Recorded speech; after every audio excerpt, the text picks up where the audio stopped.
মদিনার আমি মদিনার দিবানা যেটা দিল দেখিয়া প্রেম দিতাছে দিল দেখিয়া প্রেম দিতাছে আল্লাহর হাবিব একজনা আমি মদিনার দিবানা মদিনা দিলওয়ালাদের আস্তানা ইমানদারের ঠিকানা মোরা মদিনার দিবানা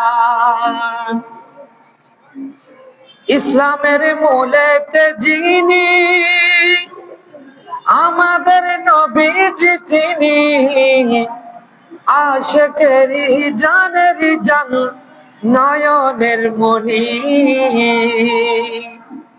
খোদা যাহার প্রেমে মজে আল্লাহ যাহার ইশকে মজে হইয়াছে ফানা ফানা আমি মদিনার দিবানা মোরা মদিনার মস্তানা মদিনা দিলওয়ালাদের আস্তানা ইমানদারের ঠিকানা মোরা মদিনার দিবানা আমি মদিনার মস্তানা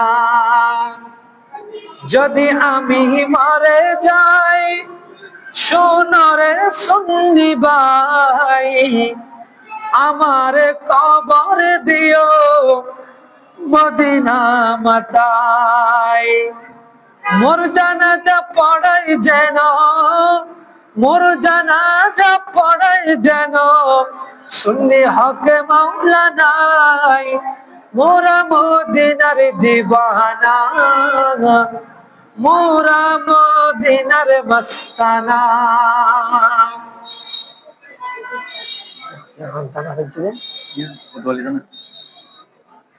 ঐতিহ্যবাহী কোতোয়ালি থানার আওতাধীন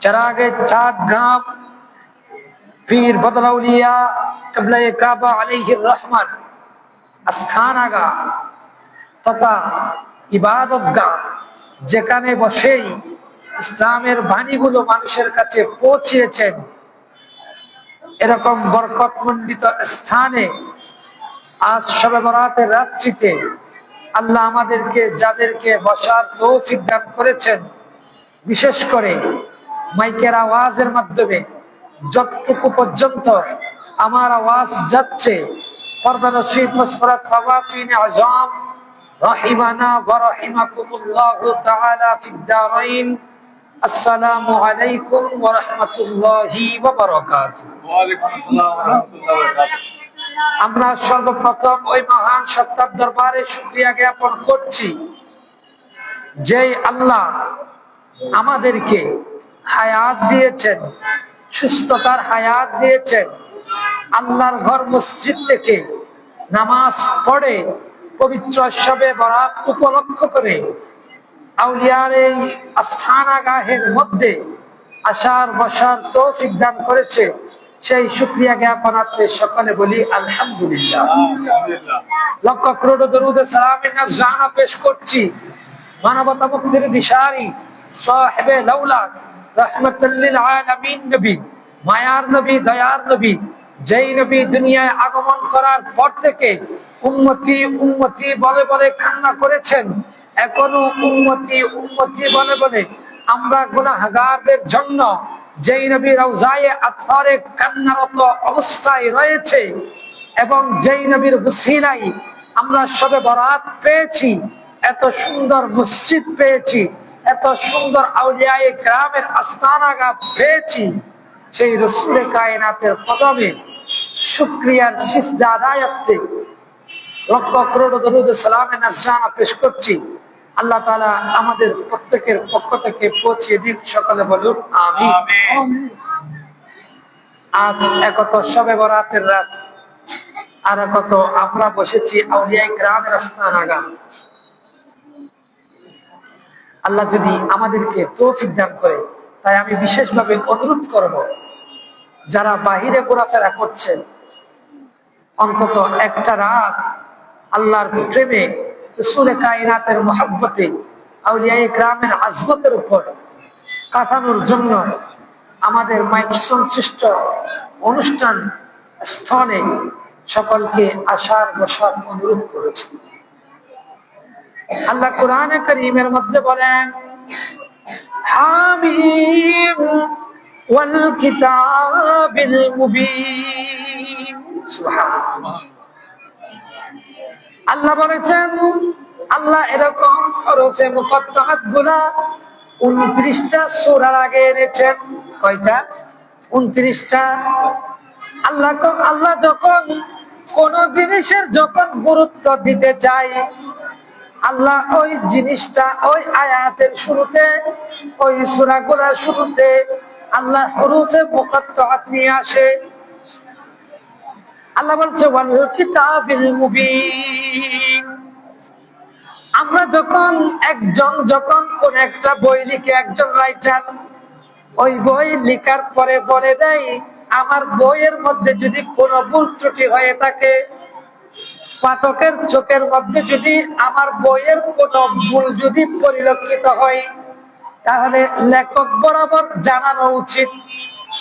আল্লাহ কোরআনে কারীমকে এমন একটা কিতাব বানিয়েছে, আল্লাহ কোরআনে কারীম সম্পর্কে বলছে, যালিকাল কিতাবু লা রাইবা ফীহ। আমার কিতাব এটা এমন একটা কিতাব, এই কিতাবের মধ্যে ভুল নাই। এটা আমি আল্লাহ ঘোষণা দিচ্ছি। আল্লাহ ওই কিতাবের কসমকে বলছে ওয়াল কিতাবিল মুবিন। আমি আমার মুস্তাফাকে যে কিতাব দিয়েছি, ওই কিতাবটা হচ্ছে সুস্পষ্ট একটা কোরআন। সুবহানাল্লাহ। আল্লাহ বলছে কোরআন কেন নাজিল করেছে, আল্লাহ শবে বরাত আমাদেরকে কেন দিয়েছে।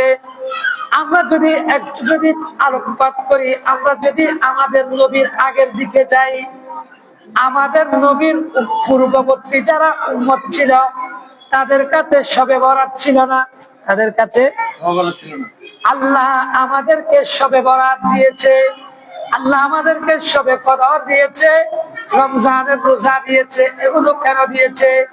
একটা কথা মনে রাখবেন, হযরতে আদম আলাইহিস সালাম যখন দুনিয়ায় এসেছেন, দুনিয়ায় আসার পর আল্লাহর কাছে 300 বছর কিংবা 350 বছর সিজদারত অবস্থায় আসমানের দিকে না তাকিয়ে কান্না করেছেন। কি করেছেন? কান্না করেছেন। এই কথা বলিও না, এই ছেলে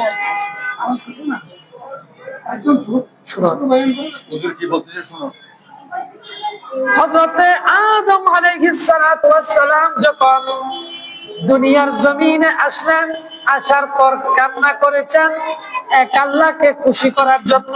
কাকে? বলো। আল্লাহকে খুশি করার জন্য, রাজি করার জন্য।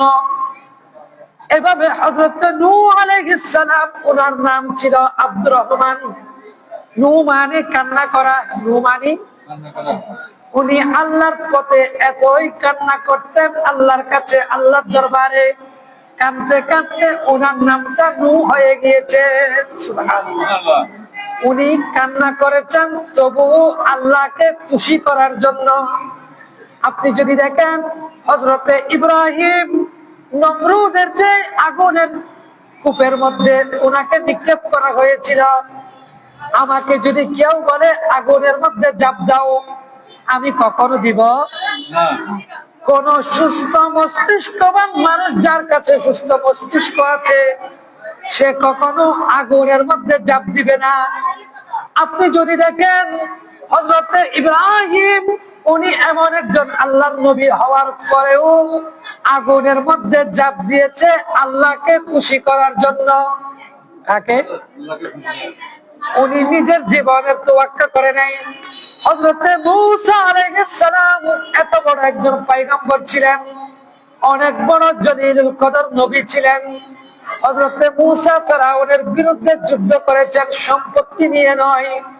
হযরতে মূসা কালিমুল্লাহ ফেরাউনের সাথে যে যুদ্ধ করেছেন, একমাত্র আল্লাহর জন্য। কার জন্য? আল্লাহর জন্য। হযরতে ঈসা আলাইহিস সালাতু ওয়াস সালাম, উনি দুনিয়ার মধ্যে এসেছে বাবা ছাড়া। কি ছাড়া? বাবা ছাড়া। হযরতে ঈসা আলাইহিস সালাতু ওয়াস সালাম ওনার উম্মতদেরকে বুঝিয়েছেন ওনার উম্মতদেরকে ইসলামের পথে রেখেছেন। ওনার উম্মতেরা ওনার উপর বিভিন্ন ভাবে নির্যাতন করেছে। উনি এই সমস্ত নির্যাতন গুলো, অত্যাচার গুলো সহ্য করেছিল একমাত্র আল্লাহর সন্তুষ্টির জন্য। সবে বরাতকে আমি এটা বুঝাচ্ছি। আপনি যদি দেখেন দুনিয়ার শুরু থেকে হযরত রাসূল করিম সাল্লাল্লাহু আলাইহি ওয়াসাল্লাম দুনিয়ায় আসা পর্যন্ত যত মানুষ, যত নবী এক আল্লাহকে বিশ্বাস করত, তারা যে কষ্টগুলো সহ্য করেছিল সবাই শুধু আল্লাহর খুশির জন্য। কিন্তু আল্লাহ বলছে ওয়াদ্দুহা ওয়াল-লাইলি ইযা সাজা মা ওয়াদ্দাকা রাব্বুকা ওয়া মা ক্বালা ওয়ালাল আখিরাতু খায়রুল লাকা মিনাল উলা ওয়ালাসাওফা ইউতিকা রাব্বুকা ফাতারদা। সুবহানাল্লাহ। আল্লাহ বলছে ইয়া রাসূলুল্লাহ, আদমের ডাক ছিল রব্বি রব্বি। আদম চেয়েছে আমার সন্তুষ্টি, নূহ নবীও চেয়েছে আমার সন্তুষ্টি, ইব্রাহিম চেয়েছে আমার সন্তুষ্টি, মূসা চেয়েছে আমার সন্তুষ্টি। এভাবে সমস্ত নবীরা আল্লাহর একমাত্র আল্লাহর সন্তুষ্টি চাই।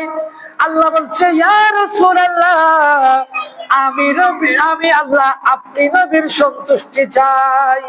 সুবহানাল্লাহ। আমাদের নবীর উপাধি হাবিবুল্লাহ। আমাদের নবীর উপাধি কি? হাবিবুল্লাহ।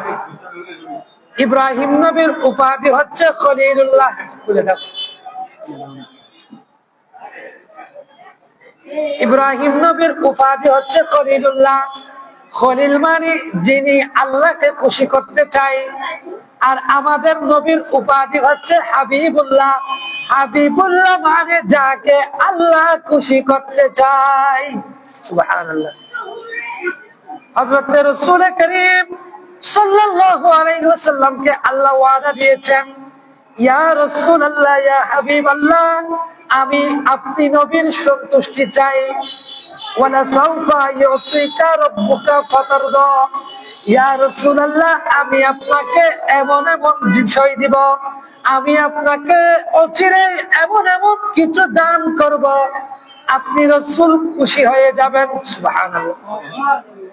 আমার রাসূল যা কিছু করেছেন কোন কাজ নিজের জন্য করে নাই, কোন কিছু, সব কিছু করেছে আমাদের জন্য। কারণ আমরা সবাই গুনাহগার, আমরা হায়াত পাবো কম, গুনাহ করব বেশি। আমাদের নবীর পূর্ববর্তী যারা উম্মত ছিল তারা হায়াত পেয়েছিল বেশি, ইবাদত করেছিল বেশি।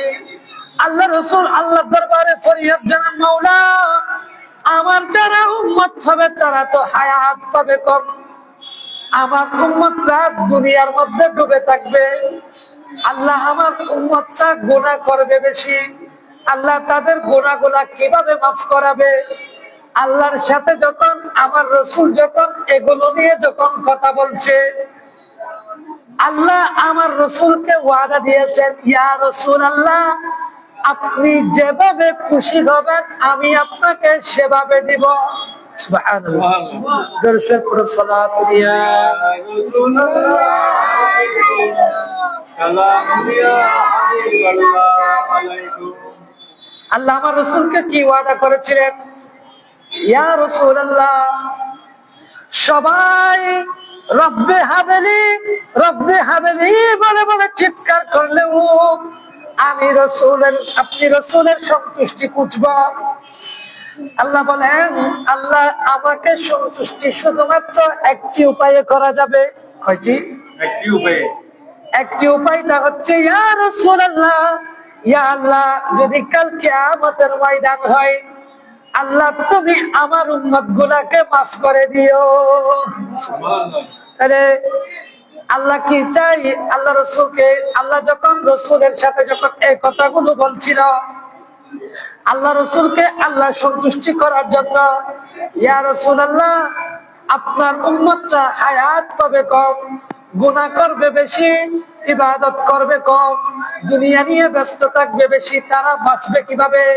আল্লাহ রাসূল যখন আল্লাহর কদমে বারবার কান্না করছে, আল্লাহ আমার রাসূলের সদকায় আমাদের জন্য শবে বরাত পাঠিয়েছে।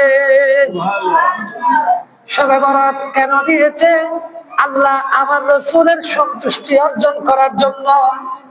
আপনি দেখেন, রাসূলে কায়নাতের উম্মত দাবি করে, যেই রাসূল আমাদেরকে এতই মহব্বত করে, যেই রাসূল আমাদেরকে এতই ভালোবাসে, আমাদের জীবনের গুনাহগুলো যাতে ক্ষমা করাতে পারি, আমরা যাতে আল্লাহর কাছে মকবুল হতে পারি, আমরা যাতে জাহান্নামের লিস্ট থেকে আমাদের নামটা যাতে জান্নাতি লিস্টের মধ্যে লিপিবদ্ধ করতে পারি, আল্লাহর কাছ থেকে রাসূল শবে বরাত নিয়েছে।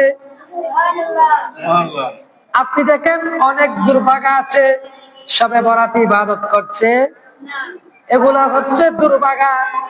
অনেক দুর্ভাগা দেখবেন রাসূলে কায়নাতের কালেমা পড়ছে, রাসূলে কায়নাত মারা গিয়ে মাটির সাথে মিশে গিয়েছে, আকীদা গুলো রাখছে, রাসূলে কায়নাতের মা বাবাকে জাহান্নামী বলছে, নাউজুবিল্লাহ।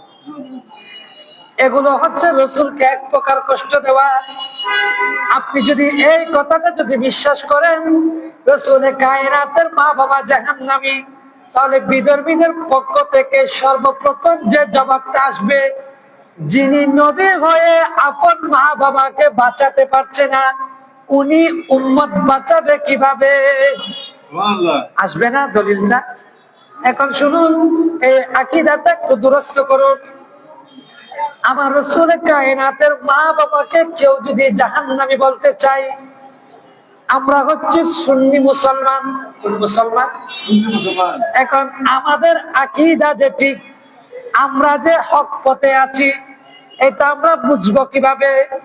আমরা যে সুন্নি দাবি করছি, আমরা মাজারপন্থী দাবি করছি, আমাদের আকীদা যে ঠিক, এটা আমরা বুঝবো কিভাবে?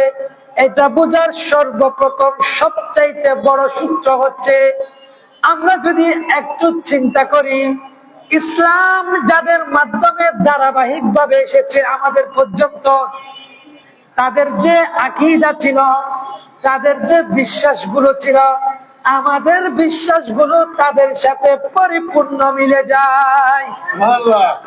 এটাই হচ্ছে আমরা যে হক তার প্রমাণ। আমরা যে হক তার প্রমাণ। যেমন জালালউদ্দিন সৈয়দী, উনি রাসূলে কায়নাতের মা বাবা যে জান্নাতি, তার উপর 6টা কিতাব লিখেছে। এখন আপনাকে বলবে রাসূলে কায়নাতের মা বাবা জাহান্নামী, কথাটা হাদিসের মধ্যে আছে, মুসলিম শরীফে। হাদিস মুসলিম শরীফ। আপনি কি জবাব দিবেন? রাসূলে কায়নাত একদিন আপন মা বাবার কবর জিয়ারত করতে দাঁড়ালেন। আমার কথাগুলো বুঝছেন? রাসূলে কায়নাত একদিন আপন মা বাবার কবর যখন জিয়ারত করতে দাঁড়ালেন, আল্লাহ আমার রাসূলকে জিয়ারত করতে মানা করেছেন। কি করেছেন? কেন? আপনি যখন বুঝবেন, আপনাকে দলিল দিচ্ছে মুসলিম শরীফের রওয়ায়াত, হাদিস, সহিহ হাদিস। রাসূলে কায়নাত যখন আপন মা বাবার কবরের মধ্যে দাঁড়িয়েছে, আল্লাহ নিষেধ করেছে, রাসূল আপনি আপনার মা বাবার জন্য মাগফিরাত চাইবেন না। কিন্তু কোরআনে কারীমের মধ্যে আল্লাহ বলছে, ওয়ালা তুসাল্লি আলা আহাদিন মিনহুম মাতা আবাদান ওয়ালা তাকুম আলা কবরি। সুবহানাল্লাহ। রাসূলের মা বাবা যে জান্নাতি, এই আয়াতটাই তার দলিল। আল্লাহ কোরআনে কারীমের মধ্যে বলেন, এটা আমাদেরকে বোঝার আগে এটা বুঝতে হবে, আল্লাহ রাসূল কোনদিন কি আল্লাহর বিরোধিতা করবে? রাসূল কোনদিন কি আল্লাহর বিরোধিতা করবে? রাসূলে কায়নাত কোনদিন কি আল্লাহর সীমা লঙ্ঘন করবে কিনা? তাও না। রাসূলে কায়নাত কখনো আল্লাহ যেটা বারণ করেছে এটা করবে কিনা? না। কারণ উনি হচ্ছে রাসূল। আল্লাহকে আমাদের চাইতে উনি বেশি চিনে। আল্লাহকে আমরা আল্লাহকে আল্লাহ বলছি শুনে শুনে, আমার রাসূল আল্লাহকে আল্লাহ বলেছে দেখে দেখে। এখন আল্লাহ কোরআনের মধ্যে কি বলেছেন? ওয়ালা তুসাল্লি আলা আহাদিন মিনহুম মাতা আবাদান ওয়ালা তাকুম আলা কবরি। ইয়া রাসূলুল্লাহ, যারা ঈমান নিয়ে মৃত্যুবরণ করে নাই, যারা বিধর্মী হয়ে মারা গিয়েছে, রসুলের মা বাবাকে জাহান্নামী বললে আমার সমস্যা কি? আপনার সমস্যা না আকীদায় সমস্যা। আকীদা ঠিক না থাকলে কখনো ইবাদত কবুল হবে? ইবাদত কবুল হওয়ার সর্বপ্রথম সূত্র হচ্ছে আপন আকীদাকে দুরস্ত করা। কোরআনের মধ্যে আছে ওয়ালা তুসাল্লি আলা আহাদিন মিনহুম, ইয়া রাসূলুল্লাহ, যারা কুফরি অবস্থায় মারা গিয়েছে আপনি তাদের কবরের পাশে দাঁড়াবেন না। এটা কোরআনের আয়াত, সূরা তাওবা সূরা। কিন্তু হাদিসে মুকদ্দাসা বিশ্লেষণ করলে দেখা যায় আল্লাহ রাসূল ওনার মা বাবার কবরের পাশে দাঁড়িয়েছিল, কিন্তু রাসূল মাগফিরাত কামনা করেন নাই। রাসূল যখন মা বাবার কবরের পাশে দাঁড়িয়েছিল, বোঝা যায় আমার রাসূলের কায়নাতের মা বাবা জান্নাতি ছিল। কারণ আল্লাহর কোরআনে বলছে ইয়া রাসূলুল্লাহ, যারা বিধর্মী তারার কবরের পাশেও দাঁড়াবেন না। তবে কিন্তু রাসূল তো কবরের পাশে দাঁড়িয়েছে। এটা মুসলিম শরীফের হাদিসে আছে, আমার রাসূল মা বাবার কবরের পাশে দাঁড়িয়েছে, কিন্তু আল্লাহর কাছে ক্ষমা চাইতে আল্লাহ নিষেধ করেছে। আল্লাহ যাদেরকে মাফ করে দিয়েছে তাদের কাছে ক্ষমা চাওয়ার কি দরকার? কারণ আল্লাহ তো কোরআনে বলছে রাসূল যখন দাঁড়িয়েছে, রাসূলকে আল্লাহ নিষেধ করেছে বিধর্মীদের কবরের পাশে না দাঁড়ানোর জন্য। কার কবরের পাশে? কিন্তু রাসূলের কায়নাত মা বাবার কবরের পাশে দাঁড়িয়েছে, বোঝা যায় রাসূলের মা বাবা জান্নাতি ছিল। সালাতুন ইয়া রাসূলুল্লাহ আলাইকুম, সালাম ইয়া হাবিবাল্লাহ আলাইকুম, খুসরবি अच्छी लगी ना, सरवरे अच्छी लगी,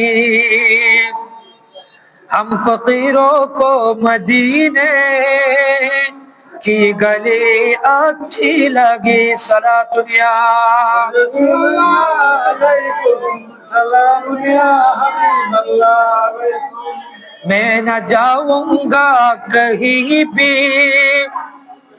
दर नबी का चूड़े कर, मुझको कोई मुस्तफा की चाकरी अच्छी लगी। सलातुन या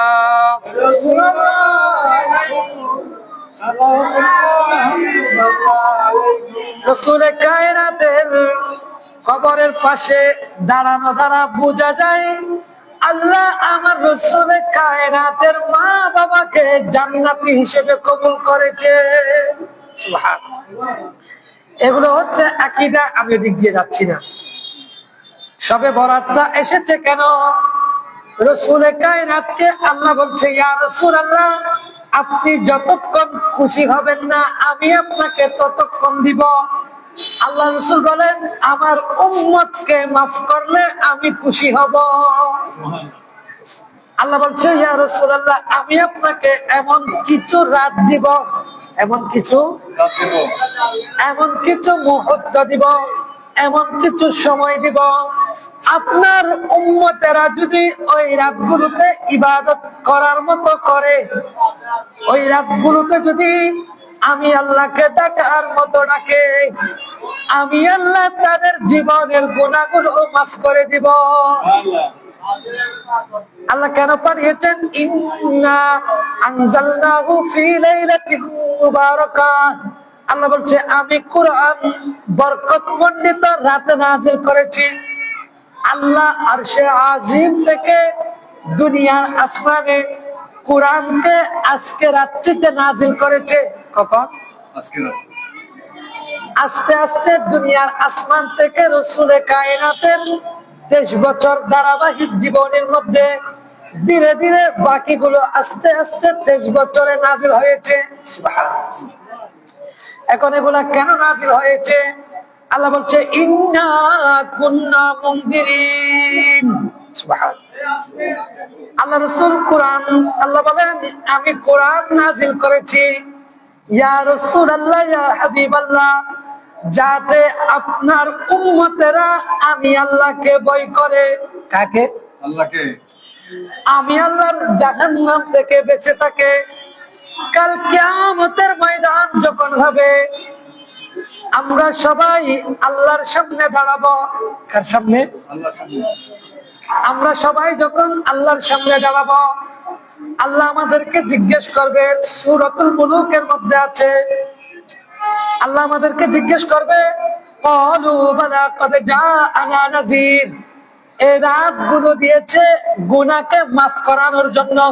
গুনাহকে গুরানোর জন্য না, নিজে নিজে গুরার জন্য না, এই রাতগুলো দিয়েছে গুনাহ মাফ করার জন্য। আল্লাহ বলছে ইন্না কুন্না মুনজিরিন, ইয়া রাসূলুল্লাহ ইয়া হাবিবাল্লাহ, আমি লাইলাতুল মুবারাকাকে, লাইলাতুল মুবারাকা যেগুলো হবে এগুলোকে, এই রাত্রিতে যেগুলো আপনার কাছে অবতরণ করব কোরআনকে, এবং আপনি রাসূলকে বিধি প্রদর্শনকারী বানাবো। আমি আল্লাহ একজন আছি, আমাকে ভয় দেখানো ওয়ানে বানাবো। আমি আল্লাহর জাহান্নামকে যাতে মানুষ ভয় পায়, ইয়া রাসূলুল্লাহ এই কাজগুলোর মাধ্যমে আমি আপনাকে এই বিষয়গুলো জানিয়ে দিব। আমি আল্লাহর জান্নাতে আসতে হলে কিভাবে কিভাবে আসতে হবে, কোরআনের মাধ্যমে, আমি রাসূলের মাধ্যমে, এগুলো আমি উম্মতে মুসলিমা পর্যন্ত পৌঁছাবো। সুবহানাল্লাহ। এখন আল্লাহ জিজ্ঞেস করবে কাল কিয়ামতের ময়দান যখন হবে, 29 পারা সূরাতুল মুলুক, ক্বালু বালা ক্বাদ জাআনা নাযীর, আল্লাহ বলবে তোমাদের কাছে কি ভয় দেখানেওয়ালা আসে নাই? আমি আল্লাহ যে একজন আছি, আমার জাহান্নামকে ভয় করতে হবে, এই কথাগুলো তোমাদের কর্ণকুহরে পৌঁছিয়ে দিবে। আল্লাহর কাছে গুনাহকে মাফ করাইতে হবে, মারা যাওয়ার আগে আগে প্রকৃত মুসলমান হয়ে, প্রকৃত মুমিন হয়ে আল্লাহর কাছে যেতে হবে। এই কথাগুলো কি তোমাদেরকে কেউ বলে নাই? এগুলা কাল কিয়ামতের ময়দানে কে জিজ্ঞেস করবে? আল্লাহ। এই কথাগুলো কোথায় লিখেছেন? কোরআনে। কোথায়? কোরআন এসেছে নাজির হয়ে, রসুল এসেছে নাজির হয়ে। নাজির মানে ভয় দেখানো, ভয় দেখানো মানে কিভাবে আগুন থেকে বাঁচতে হয়, জাহান্নাম থেকে কিভাবে আপনি বাঁচবেন, এই কথাগুলো আল্লাহ আমার রসুলের কায়নাতের মাধ্যমে কোরআন নাজিল করে আমাদেরকে জানিয়ে দিচ্ছেন। সুবহানাল্লাহ। এখন আল্লাহ কি বলছে? ক্বাদ জাআনা নাযীর, ও বান্দা, আপনি যখন আপনার সন্তানকে মারবেন, আপনি যখন আপনার সন্তানকে আঘাত করবেন, আপনার মনে মনে যদি দয়া আসে, দয়া আসার পর বাবা বলে, মা বলে, দাদা দাদুরা বলে, বলে বাবা আমি তোমাকে দুশ্মনী করে মারি নাই, আমি তোমাকে মেরেছি যাতে তুমি সঠিক রাস্তায় আছো। কেন মারে? সঠিক রাস্তা। মা বাবা সন্তানকে প্রহার করে সঠিক পথে পরিচালিত হওয়ার জন্য। আল্লাহ আমাদেরকে কি বলছে? ক্বাদ জাআনা নাযীর, আমি তো তোমাদের জন্য জাহান্নাম বানাই নাই, আমি তো তোমাদের কাছে রসুল পাঠিয়েছি, তাও সর্বশ্রেষ্ঠ রসুল পাঠিয়েছি। আমি তো তোমাদের কাছে কোরআন পাঠিয়েছি, তাও সর্বশ্রেষ্ঠ কোরআন। আমি তো তোমাদের কাছে যুগে যুগে এমন এমন মহৎ মহৎ ব্যক্তি পাঠিয়েছি, যেগুলোর মাধ্যমে পুরো জাহান আলোকিত হয়। সুবহানাল্লাহ। আমি আমার কথাগুলা খানাকা কেন্দ্রিক আনবো ঘুরিয়ে। ক্বাদ জাআনা নাযীর ফাকাযযাবনা, যে সমস্ত মানুষরা জাহান্নামে যাবে, আল্লাহ তারা আল্লাহকে বলবে, আল্লাহ আমাদের কাছে কিছু মানুষ এসেছিল, আপনার পথে ডেকেছিল, আপনি আল্লাহ একজন আছে, এই কথাগুলো শুনতে হবে, এই কাজগুলো করতে হবে, নামাজ পড়তে হবে, হজ করতে হবে, যাকাত দিতে হবে, আপনাকে ভয় করার মতো করতে হবে। আল্লাহ এই কাজগুলো, আল্লাহ আপনার সীমানাগুলো, আল্লাহ আপনার বাউন্ডারি গুলো আল্লাহ মানার জন্য আমাদের কাছে এসেছিল। আল্লাহ তারা যারা জাহান্নামে যাবে, আল্লাহ যাদেরকে জাহান্নামে দেওয়ার জন্য দ্বারস্থ করবে, তারা বলবে আল্লাহ ফাকাযযাবনা, আল্লাহ এসেছিল ঠিক, মাওলা রে আমরা কিন্তু এগুলা মন দিয়ে মানি নাই। কি দিয়ে? মন দিয়ে। কারণ মন দিয়ে না মানলে রসুল এত কষ্ট করে বিধানগুলো পৌঁছিয়েছে মানার জন্য। কেন? আপনি যদি বলেন আমি মুসলমান, মুখে মুখে আমি যদি বলি আমি প্রধানমন্ত্রী, কথাটা বলা সহজ, বলা সহজ। কিন্তু এই কথাটাকে বাস্তবিক ভাবে রূপ দেওয়া খুবই কঠিন। তাই আমি যদি মনে মনে বলি আমি প্রকৃত মুসলমান, দাবি করা সহজ, কিন্তু এই দাবির পক্ষে কাজ করে এই দাবির মধ্যে পরিপূর্ণতা নিয়ে আসা অত্যন্ত কঠিন। তাই যারা জাহান্নামে যাবে তারা কি বলবে? তারা বলবে ফাকাত যাবে না, মাওলারে আমাদের কাছে এসেছিল কিন্তু আমরা তাদের কথাগুলোকে গুরুত্ব দিই নাই। এগুলো কোরআন, এগুলো কি কোরআন? সূরাতুল মুলুক। وَقُلْنَا مَا نَزَّلَ اللَّهُ مِنْ شَيْءٍ ইয়া রাসূলুল্লাহ, ইয়া হাবিবাল্লাহ, আপনি আপনার রাসূলের কায়নাতের উপর যেগুলো দিয়েছেন আল্লাহ আমাদেরকে সেগুলো পড়ে পড়ে শুনিয়েছিল। আল্লাহ তোমার কাছ থেকে তোমার রাসূল শবে বরাত নিয়েছিল। আল্লাহ আমাদেরকে শবে বরাতের রাতের মধ্যে গুনাহগুলো মাফ করানোর সুযোগ ছিল। আল্লাহ আমরা হেলাদুলা করার কারণে আল্লাহ যখন মাফ করাইতে পারি নাই, আল্লাহ তুমি আমাদেরকে জাহান্নামের জন্য নিযুক্ত করেছো। আল্লাহু আকবার, ইয়া রাসূলুল্লাহ। ফাকাজ্জাবনা ওয়া কুলনা মা নাযালাল্লাহু মিন শাই, তারা বলবে ইন আনতুম, আল্লাহ বলছে ইন আনতুম ইল্লা ফি দালালিন কাবীর। ও বান্দারে, তোরা যখন আমাকে ভুলে গিয়েছিস, আমার পথ থেকে যখন ভুলে গিয়েছিস, আপনি দেখবেন রেল যখন বগি থেকে ছুটে যায়, রেল যখন বগি থেকে ছুটে যায়, ওই রেলটা অ্যাক্সিডেন্ট করে আপনি যখন রাসূলে কায়নাতের পথ থেকে যখন বিচ্যুতি হয়ে যাবেন, অ্যাক্সিডেন্ট করা এটা স্বাভাবিক হয়ে যায়। নাউজুবিল্লাহ, নাউজুবিল্লাহ। আল্লাহ তাই বলছে ইন আনতুম ইল্লা ফি দালালিন কাবীর।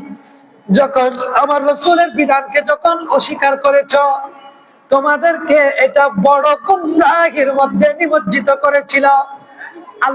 তারা আল্লাহকে আরো বলবে ওয়াকালু লাউ কুন্না নাসমাউ, আল্লাহ রে রাসূলের কায়নাতের বিধানগুলো যদি শুনতাম, আও নাকিলু, ও আল্লাহ আমার রাসূলের বিধানগুলো যদি আমাদের অন্তর দিয়ে যদি একটু বুঝতাম, আল্লাহ আমাদেরকে আজ জাহান্নামের বাসিন্দা হতে হতো না। মা কুন্না ফি আসহাবিস সাঈর, আল্লাহ কোরআনের মধ্যে বলেন উম্মত যদি রাসূলকে মানতা, রাসূলের বিধানগুলো যদি শুনতা, রাসূলের বিধানগুলো যদি বুঝতা, মা কুন্না ফি আসহাবিস সাঈর, আমি তোদেরকে জাহান্নামী বানাতাম না। সুবহানাল্লাহ। এখন দেখুন একজন ব্যক্তি যখন জাহান্নামে যাবে, কোথায়? জাহান্নামে। ওই ব্যক্তিকে আল্লাহ 4টা প্রশ্ন করবে। কয়টা? একটা। একটা সূরা মুদাসসিরের মধ্যে আছে। আল্লাহ প্রশ্ন করবে তুমি জাহান্নামে এসেছো কেন? আপনি যেভাবে আপনার সন্তানকে মারার পর আপনার মনের মধ্যে যখন দয়া আসবে, বলেন বাবারে আমি তোরে দুশ্মনী করে মারি নাই, আমি তোকে মেরেছি আদব শিক্ষা দেওয়ার জন্য, সঠিক পথে পরিচালিত করার জন্য।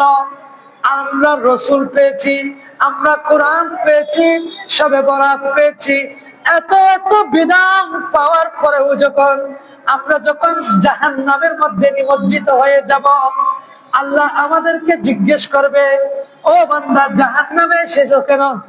কে জিজ্ঞেস করবে?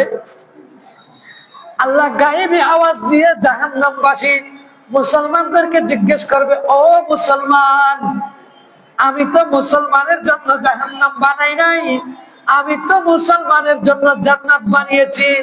জান্নাত বানানোর পরেও বান্দা জাহান্নামে এসেছো কেন? একজন মুসলমান যে জাহান্নামে যাবে সে আল্লাহকে জবাব দিবে আল্লাহ আল্লাহ আমরা দুনিয়ার মধ্যে ঘুরতাম ফিরতাম, নামাজ পড়তাম না। এগুলো কোরআন। জাহান্নামীরা জাহান্নামে গিয়ে কি বলবে? আল্লাহ এগুলা কোরআন লিখে দিয়েছেন। কোথায়? তারা কি বলবে? আল্লাহ আমরা নামাজ পড়ি নাই, সেজন্য জাহান্নামে এসেছি। এখন অনেক নামাজি দেখবেন আল্লাহ মাঝে মাঝে নামাজিকেও গালি দিয়েছে, মাঝে মাঝে নামাজিকে গেল। কয়েক স্থানে নামাজ পড়তে বলেছে, আবার বলেছে ফাওয়াইলুল লিল মুসাল্লিন, যেগুলো নামাজ পড়ে মুসল্লিদের জন্য ওয়াইল, দুজক নামাজীদের জন্য। কাদের জন্য? নামাজের জন্য। কার কোন নামাজ? যে ব্যক্তি নামাজ পড়ছে আল্লাযীনা হুম আন সালাতিহিম সাহুন, নামাজের মধ্যে যদি রিয়া চলে আসে। এখন আপনি দেখবেন রোডে রোডে হাঁটে বড় বড় মেসওয়াক নিয়ে নিয়ে, বড় বড় ঢিলা নিয়ে সব কিছু করতে রাজি, কিন্তু রসুলকে সম্মান করতে রাজি। নয়। এক নম্বর বলবে লাকুন্না লাম্না কুমিনাল মুসাল্লিন ওয়া লাম্না কুনু তুআইমুল মিসকিন, আল্লাহ আমরা মিসকিনদেরকে খাওয়াইতাম না। দুই নম্বর ওয়া কুন্না নাকুদু মাআল খায়রিন, আল্লাহ আমরা শুধু মশকারি করতাম। কি করতাম? মুশকিলে করতাম। বর্তমানে আপনি দেখবেন ইয়ং জেনারেশন বলেন, বৃদ্ধ জেনারেশন বলেন, নারী বলেন, পুরুষ বলেন, আগেকার যারা জমানা গুজরে গিয়েছে, আমাদের পূর্ববর্তী যারা ছিল, এই সমস্ত রাতগুলো যখন আসতো, তারা আপন সন্তানদেরকে নিয়ে সারাদিন প্রস্তুতি গ্রহণ করত। বাবা আজ শবে বরাতের রাত, আজকে একটু সুন্দর করে নামাজ পড়ো, আজ শবে বরাতের রাত, আজকে একটু টিভি দেখিও না, আজ শবে বরাতের রাত, আজকে একটু মসজিদে গিয়ে নামাজ পড়ো। এই কথাগুলো আমরা যখন ছোট থাকতাম, ছোট অবস্থায় মই মুরব্বীরা বলতো, এখন এগুলা বলে না। নাই। এগুলা কি বললে? ওয়াকুন্না নাখুদু মাআল খায়িদিন, আমরা শুধু মশকারি করতাম। কি করতাম? মুশকিলে করতাম। এখন সময়কে অপচয় করতাম। ওয়াকুন্না নুকাজ্জিবু বিয়াউমিদ্দিন, আপনি যখন নামাজ ছেড়ে দিবেন, আপনি যখন আল্লাহর নিদর্শনকে যখন অস্বীকার করবেন, এগুলো এক প্রকারের কিয়ামতকে অস্বীকার করার মতো। এখন একটা পদ্ধতি গেল, এখন আপনি ইবাদত করবেন, ইবাদত করার পর ইবাদতটা বাঁচাতে হবে। ইবাদতটা বাঁচাতে হবে। আপনি যদি ডাক্তারি পড়েন, ডাক্তার হওয়ার পর আপনার ডাক্তারি পেশাটা কিভাবে কার্যকর করবেন, এটা একটা পদ্ধতি আছে। আপনি যদি শিক্ষক হন, আপনার শিক্ষকতার পেশাটা কিভাবে করলে আপনি যে শিক্ষক হিসেবে মান বাঁচবে, এটারও একটা পদ্ধতি আছে। যারা হেফজখানার মধ্যে হেফজ করে, তারা কিভাবে হেফজ করার পর পড়াটা বাঁচিয়ে রাখবে, এটারও একটা পদ্ধতি আছে। তাই প্রত্যেক জিনিস করার আগে এটাকে বাঁচানো শিখতে হয়, করার আগে বাঁচানোটা শিখতে হয়। আপনি করছেন করছেন করছেন ভাঙছে, আপনি যদি কিভাবে আপনার ইবাদতটা ধ্বংস হয়ে যায়। শবে বরাতের রাত পেয়েছেন, আপনার গুনাহ কি কি কাজ করলে মাফ হবে না, কোন কোন কাজের মাধ্যমে আপনার ইবাদতটা নষ্ট হয়ে যায়, কোন কোন কাজ করলে আল্লাহ আপনার ইবাদত গুলো কবুল করবে না, এগুলো জানা ইমানি ফরজ। এগুলো জানা ইমানি ফরজ। এখন আপনি ইবাদত করছেন, মনে করেন আমার বয়স যত, আমি বালেগ হওয়ার পর থেকে যে ইবাদত গুলো করছি, আমার আঙ্কেল উনি এতদিন পর্যন্ত যে খেদমত গুলো ইবাদত গুলো করেছেন, এগুলো কিভাবে বাঁচাতে হবে, আপনি করছেন, এগুলো কিভাবে বাঁচাবেন। আমি যে ইবাদত গুলো করছি, এগুলো আমি যদি বাঁচাতে পারি, তাইলে আমি জান্নাতি, তাইলে আমি জান্নাতি। এগুলো যদি বাঁচাতে না পারি, তাইলে আমি জাহান্নামী। সালাতুন ইয়া রাসূলুল্লাহ আলাইকুম সালামুন ইয়া হাবিবাল্লাহ আলাইকুম। দুয়ো ফুলের মালা আনা জামিয়ে জমা করিব তো, দুয়ো ফুলের মালা এলো দাদা তাই সাইজ আমি কি পরিষ্কার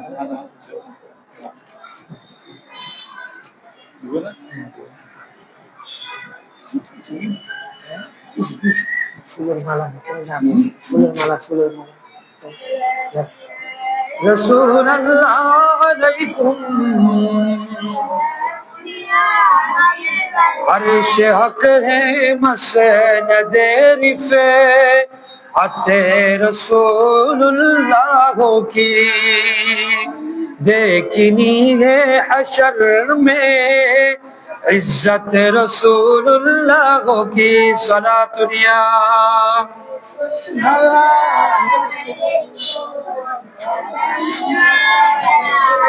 सोर जलते पाब पलटे चांद इशारे से हो चाक अंगी नजदी देखिले कुदरत रसूलुल्लाह की सलातुनिया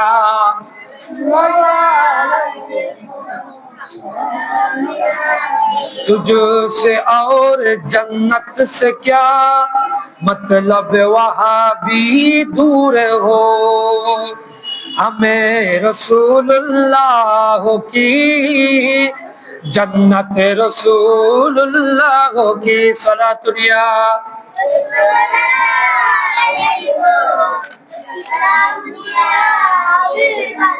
তাই একজন মুমিন আজকে শিখে নেন কিভাবে ইবাদত বাঁচাবেন। ইবাদত অনেক করছেন, বাঁচাইতে হবে না এগুলা।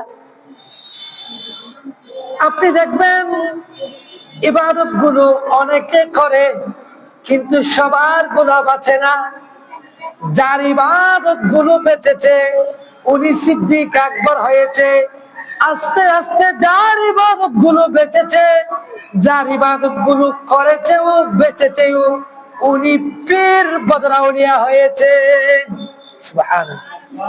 এখন আপনি ইবাদত গুলো বাঁচাবেন কিভাবে? যারা হেজ্জ খানায় পড়ে, হেজ্জ করার পর ওই হেজ্জটা কিভাবে বাঁচিয়ে রাখবে তারও একটা পদ্ধতি আছে।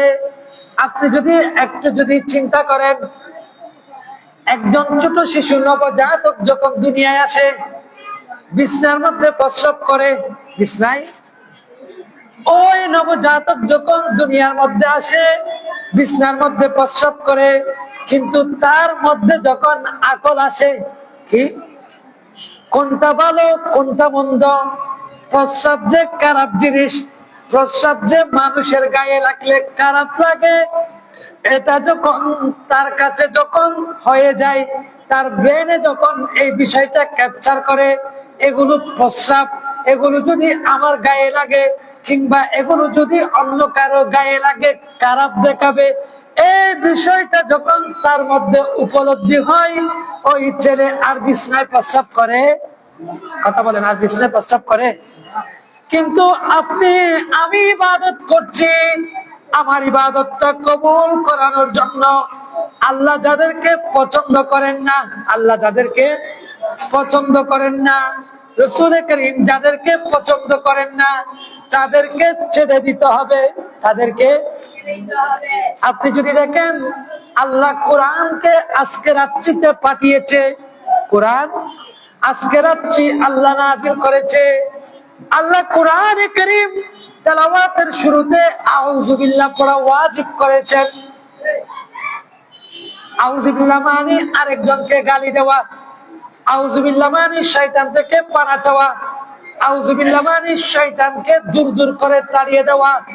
আপনি কোরআন পড়ছেন রহমত পাওয়ার জন্য, আমি কোরআন পড়ছি দয়া পাওয়ার জন্য, আমি কোরআনে কারীম তেলাওয়াত করছি আল্লাহর জান্নাত পাওয়ার জন্য। শবে বরাতের রাত্রিতে আমি বসে বসে কোরআন পড়ব একমাত্র আল্লাহর জন্য। কার জন্য? কিন্তু আপনি কোরআন যে পড়বেন, এই কোরআনটা পড়ার আগে আল্লাহ আউযু বিল্লাহ পড়াটা ওয়াজিব করেছেন।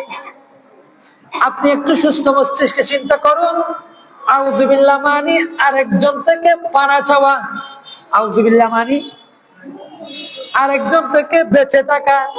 আপনি যদি আল্লাহকে প্রশ্ন করেন, আল্লাহ এত বড় একটা কোরআন শুরু করব, আল্লাহ তুমি বিসমিল্লাহ না পড়তে বলবা, আল্লাহ সর্বপ্রথম আউযু বিল্লাহ পড়তে বলেছো কেন? আল্লাহ বলছে, রে বান্দা, কোরআন মানে আমার সাথে কথা বলা। সুবহানাল্লাহ। কোরআন মানে বলে, এগুলো শুনেন নাই, শুনেন। কোরআন মানে আল্লাহর সাথে কথা বলা। আল্লাহ কোরআন পড়ব ঠিক, আপনার রেজামন্দের জন্য কোরআন পড়ছে, আল্লাহ এখানে আরেকজনকে গালি দিব কেন? আরেকজনের বিরুদ্ধে চারণ করব কেন? আরেকজন থেকে পানা চাইবো কেন? আল্লাহ তোমার এত সুন্দর সুন্দর নাম আছে, আল্লাহ তুমি এর মনে বলবা। বান্দা যখন কোরআন পড়তে চাইবা বিসমিল্লাহ পড়ো, বান্দা যখন কোরআন পড়তে চাইবা তার আগে আল্লাহ আল্লাহ জিকির করো, বান্দা যখন কোরআন পড়তে চাইবা আমি আল্লাহর মহত্ব ঘোষণা করো, বান্দা যখন কোরআন পড়তে চাইবা আমার রাসূলের সানা খানি করো, বান্দা যখন কোরআন পড়তে চাইবা আমি আল্লাহর কাছে পবিত্র ঘোষণা করো, এগুলা না বলবা। আল্লাহ বলে কেন আউযু বিল্লাহ দিয়েছি জানোস? কারণ আমি শয়তানকে পছন্দ করি না। আল্লাহ শয়তানকে পছন্দ করে? আপনি যদি দেখেন শয়তান ইবাদত করেছে, সবচাইতে বেশি ইবাদত করেছে শয়তান।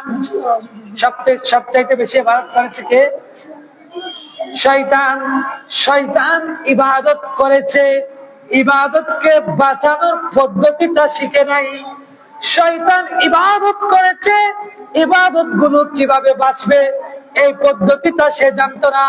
শয়তান ইবাদত করেছে, ইবাদত গুলোর মাধ্যমে কিভাবে আপনার রেজামন্দি হাসিল করতে হয় এগুলো সে জানতো না।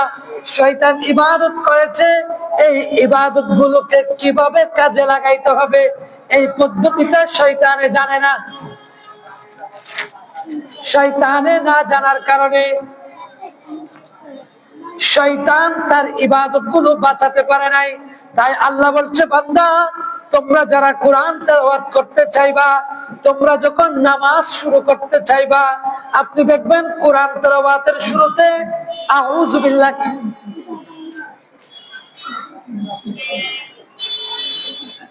আপনি দেখবেন আউযু বিল্লাহ কেন পড়তে বলা হয়েছে?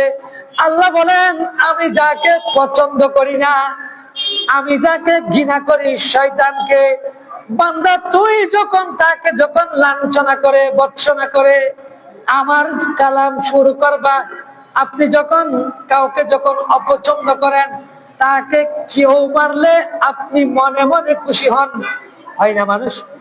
দুশ্মনকে কেউ যদি আঘাত করে যার সাথে যার দুশ্মনী সে মনে মনে তাই মারেন না পারে মারেন।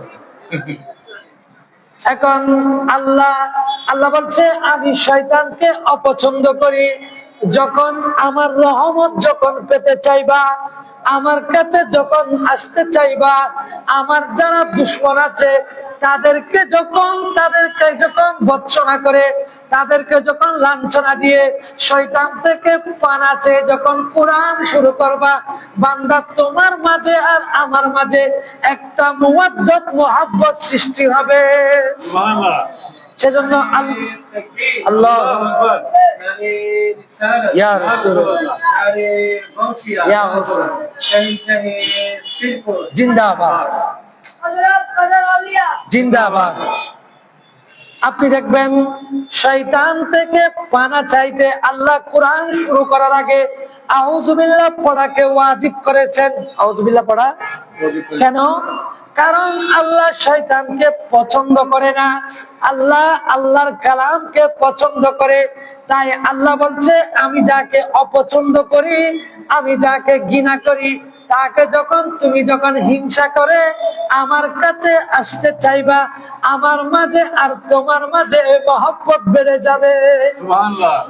এ কারণে আল্লাহ কোরআনের শুরুতে আউযু বিল্লাহ দিয়েছেন। এখন আপনি ইবাদত গুলো বাঁচাবেন কিভাবে? ইবাদত গুলো বাঁচানোর অন্যতম পদ্ধতি, আপনি যদি শয়তানের দিকে তাকান, শয়তানকে যখন বলা হয়েছে তুমি ইবাদত করো, শয়তান ইবাদত করেছে। শয়তানকে যখন বলা হয়েছে তুমি সিজদা করো, শয়তান তখন সিজদা করেছে। শয়তানকে যখন বলা হয়েছে তুমি শুধু আল্লাহর তাসবিহ পড়ো, সব কিছু করেছে। শুধুমাত্র বেয়াদবির কারণে শয়তান হয়েছে। কিসের কারণে? তাই আল্লাহ কোরআনের মধ্যে বলছেন ওয়ামান ইউআযযিম শাআইরাল্লাহি ফাইন্নাহা মিন তাকওয়াল কুলুব, যাদের অন্তরে আমি তাকওয়া দিব, তাকওয়া দেওয়ার জন্য আমি আল্লাহ সর্বপ্রথম অন্তর নির্বাচন করি। আমি যাদেরকে মহব্বত করি, আমি যে স্থানগুলোর মধ্যে যাদের মাধ্যমে আমি ইসলাম পৌঁছেছি, যাদের মাধ্যমে আমি ইসলামকে মানুষের দ্বারস্থ করেছি, তাদেরকে সম্মান করলে ঈমান বাড়ে। কি বাড়ে? ঈমান বাড়ে।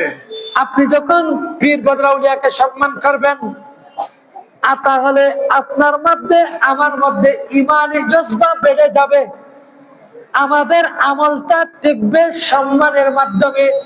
আপনি যদি গুস্তাখি করেন, আপনার আমলটা বিনষ্ট হয়ে যাবে।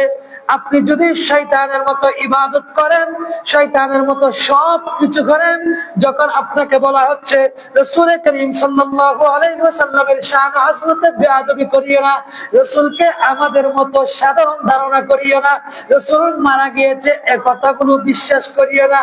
আপনি যখন এগুলো যারা বিশ্বাস করে তাদের সাথে যখন পৃথক হয়ে যাবেন, আপনার ইবাদত গুলো আল্লাহ বাঁচিয়ে কবুল করবে। এখন আল্লাহু আকবার, ইয়া রাসূলুল্লাহ জিন্দাবাদ জিন্দাবাদ জিন্দাবাদ। এখন আপনি দেখেন আমরা যে এখানে বসেছি, এগুলো কতটুকু কিভাবে, এই খানকাগুলো কিভাবে এসেছে। অনেকে বলে যারা বাতিল, বলে আল্লাহর ওলির মাজার হয় রাস্তার ধারে ধারে। আরে নয় নয়, আল্লাহর ওলিরা যেদিকে হাঁটে সেদিকে সেদিকে রাস্তা হয়ে যায়। এগুলোর রাস্তা হয়েছে ওনার উসিলায়, পীর বদরাউলিয়ার উসিলায় রাস্তা হয়েছে। এখন এই সমস্ত খানাকা গুলা, এই সমস্ত ইবাদত গাহ গুলা কেমন, এগুলোর আয়াত কেমন, আল্লাহ জানেন। অনেক মানুষ আসবে যারা এরকম খানাকাকে অস্বীকার করবে। অস্বীকার করে না, এমন মাজার ভাঙার তো নেই না, বলে মুসলমান।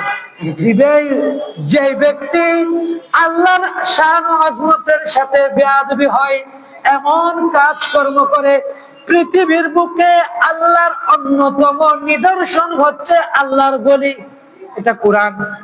ওয়ামান ইউআজ্জিম শাআইরাল্লাহ, ও মুসলমান, আল্লাহর শাআইরকে সম্মান করো। তাইলে যে ব্যক্তি মাজার ভাঙে, এই ব্যক্তি কখনো আল্লাহর শাআইরকে সম্মান করতে পারে না। আপনি আরেকটু চিন্তা করবেন, যারা মাজার ভাঙে তারা শুধু মাজারের উপরটা ভাঙে, নিচে যায় না। কারণ নিচে যাইলে তো উনি যে জিন্দা, উনি যে কবরের মধ্যে সশরীরে আছে, এটা প্রমাণিত হয়ে যাবে। জোরে সোরে বলেন না সুবহানাল্লাহ। এখন এই খানাকাগুলো কোত্থেকে এসেছে? আমি আগে বলেছি, আমাদের আকীদাগুলো রাসূল কায়নাতের হয়ে ইসলাম আমাদের পর্যন্ত যাদের মাধ্যমে এসেছে, তাদের সাথে আমাদের আকীদাগুলো পরিপূর্ণ মিলে। এখন দেখুন এই খানাকাগুলো কিভাবে এসেছে। আল্লাহ জানেন কিয়ামতের আগে আগে এমন এমন নাফরমান আসবে, এমন এমন মুনাফিক আসবে, এমন এমন দাড়িওয়ালা টুপিওয়ালারা আসবে, দাড়ি রাখবে, খিলাল করবে, বড় বড় মেসওয়াক করবে, নামাজ পড়বে, রোজা রাখবে, সব কিছু করবে, আল্লাহর ওলিদের শানে বেয়াদবি করবে, সব কিছু করবে, আল্লাহর ওলিদের খানাকার উপর আক্রমণ করবে, সব কিছু করবে, আল্লাহর ওলিদের মাজারের উপর আক্রমণ করবে। আল্লাহ তাই কথাগুলো কোরআনে লিখছেন, খানাকার অস্তিত্বের কথা। সুবহানাল্লাহ। কিসের কথা? এই খানাকার অস্তিত্বের কথা। 3 পারার মধ্যে কয় পারায়? আল্লাহ বলছে কুল্লামা, আল্লাহর একজন নবী ছিল হযরতে জাকারিয়া, হযরতে আল্লাহর আরেকজন ওলি ছিল হযরতে মরিয়ম। কোন নবী? মরিয়ম। উনি ছিলেন ঈসা নবীর মা। কোন নবী, কোন নারী নবী হতে পারে না, কিন্তু নারী অলি হতে পারে। নারী হতে পারে। আপনি যদি ইবাদত করেন, ফরজ ইবাদতের পাশাপাশি যদি নফল ইবাদত বেশি বেশি করলে আল্লাহ আপনাকে বলি বানিয়ে দিবে। সুবহানাল্লাহ। অলি হওয়া সহজ, অলি হওয়া সহজ। এখন দেখুন এই খানাকার অস্তিত্ব। আল্লাহর একজন নবী ছিল হযরতে জাকারিয়া, উনার একজন বাগ্নী ছিল, উনার নাম হযরতে মরিয়ম আলাইহিস সালাম। উনি বাইতুল মুকদ্দাসের একটা হুজরা এরকম খানাকার মতো বানিয়ে আল্লাহর ইবাদত করত। কি করত? আল্লাহর ইবাদত করত। কারণ আল্লাহর ওলিরা যেটা কাজ করে, এই কাজ কখনো শরীয়ত বহির্ভূত হতে পারে না। হবে না। আল্লাহ কোরআনের মধ্যে বলেছেন কুল্লামা দাখালা আলাইহা যাকারিয়াল মিহরাব। মরিয়ম যখন উনার হুজরার মধ্যে মেহরাবের মধ্যে বসে বসে ইবাদত করছে, আল্লাহ কথাগুলো কোরআনের মধ্যে লিপিবদ্ধ করে দিচ্ছেন। কোথায়? কোরআনে। আল্লাহ বলছে হযরত জাকারিয়া আলাইহিস সালাম, ওনার বয়স প্রায় 90 পার হয়ে গিয়েছিল। আল্লাহ উনাকে সন্তান দেন নাই। আল্লাহ উনাকে সন্তান দেন। ওনার স্ত্রীর বয়সও অতিরিক্ত হয়ে গিয়েছিল। অর্থাৎ যতটুকু বয়স হলে একজন মহিলা সন্তান গর্ভধারণ করতে অক্ষম হয়ে পড়ে, ওনার স্ত্রীর বয়সও অতিরিক্ত হয়ে গিয়েছিল। আল্লাহ ওনাকে সন্তান দেয় নাই। কেন দেয় নাই? ওনার একজন বাগ্নী ছিল মরিয়ম। উনি যখন আল্লাহর ঘর খানায়ে কাবা, বিশেষ করে বাইতুল মুকদ্দাসের পাশে এরকম খানাকা বানিয়ে ইবাদত করছে, কুল্লামা দাখালা আলাইহা যাকারিয়াল মিহরাব, হযরত জাকারিয়া আলাইহিস সালাম ওনার বাগ্নির জন্য খাবার নিয়ে যেতেন। সুবহানাল্লাহ। তাই আল্লাহর ওলিদের খানাকা এখান থেকে কুল্লামা ওয়াজাদা ইনদাকা রিজকা, একদিন যখন ওনার মামা হযরত জাকারিয়া মরিয়ম আলাইহিস সালামের জন্য যখন খাবার নিয়ে গেলেন, দেখলেন হযরত মরিয়মের ঘরের মধ্যে বেমৌসুমী ফল, আমের দিনে কাঁঠাল, অর্থাৎ যেই ফলের মৌসুম যেই দিন না। আচ্ছা, শেষ করব। বেমৌসুমী ফল যখন দেখলেন, হযরত জাকারিয়া আলাইহিস সালাম আল্লাহর কাছে দোয়া করলেন, জিজ্ঞেস করলেন মরিয়মকে, হে মরিয়ম, তোমার কাছে বেমৌসুমী ফলগুলো আসলো কেমনে? মরিয়ম বললেন, এগুলো আল্লাহর পক্ষ থেকে পাঠিয়েছে। জাকারিয়া আলাইহিস সালাম ওই মরিয়ম যেখানে ইবাদত করত, ওটা ছিল একটা মসজিদ ছিল না, এটা ছিল খানাকা। এটা ছিল খানাকার মধ্যে দাঁড়িয়ে আল্লাহর কাছে দোয়া করেছিল। ওই মিহরাবের মধ্যে আল্লাহ, আমি মরিয়মের মেহরাবের মধ্যে দাঁড়িয়ে, মরিয়ম যে খানাকার মধ্যে ইবাদত করত, আল্লাহ আমি মরিয়মের খানাকার মধ্যে দাঁড়িয়ে ইবাদত করছি। আল্লাহ আপনার কাছে ফরিয়াদ করছি, আল্লাহ তুমি যদি মরিয়মকে বেমৌসুমী ফল দিতে পারো, আল্লাহ আমাকে বেমৌসুমী ছেলে দাও। আল্লাহ মরিয়মের খানাকার উসিলাই, কিসের উসিলাই? খানাকার উসিলাই হযরতে জাকারিয়াকে ছেলের অধিকারী করেছেন। তাহলে খানাকায় আসা এটা কোরআন সম্মত, এটা মাজারে যাওয়া এটাও কোরআন হাদিস সমর্থিত। জিয়ারত করতে, কারণ কোন মুসলমান কখনো পূজা করবে না, সিজদা করবে না, সিজদা করবে না, জিয়ারত করবে। আপনি এখানে গেলেন, কিছুক্ষণ তেলাওয়াত করলেন। এখন আপনি যদি, আমি এই কথাটা বলে শেষ করছি, আমরা গান গাই, অনেক ভান্ডারি গান গাই না, কেউ ফিরে না কালি হাতে গেলে খোঁজার দরবারে। আপনি যখন এই গানটা যখন শুনবেন, এই ভান্ডারিরা তখন আপনাকে ফতোয়া দিবে, বলবে শিরিক, বলবে কিরকম মানুষ আল্লাহর কাছ থেকে ফিরে না, খোঁজার কাছ থেকে ফিরে না বললে শিরিক হয়ে যাবে। কারণ যেগুলা গুস্তাখি করে আল্লাহর নবীর সাথে, আল্লাহর ওলিদের সাথে, ওদের মাথায় মগজ থাকে না, এগুলো পায়খানায় ভর্তি হয়ে যায়। কিরকম? আপনি যখন কোন গলির মাজারে যাবেন, জিয়ারত করবেন, কিছু পান আর না পান, অন্তত তো জিয়ারতের সওয়াব পাবেন। সওয়াব নিয়ে আসতে পারবেন না, তো কালি হাতে আসা হইল না, বড় হাতে। বড় হাতে আপনি জিয়ারত নিয়ে আসছেন না, আপনি বলছেন কেউ ফিরে না কালি হাতে গেলে পীর বদরাউলিয়ার দরবারে। তাহলে আপনি যখন এই গান তো নিজে নিজে করবেন, আপনাকে অনেকে শিরকি ফতোয়া দিবে।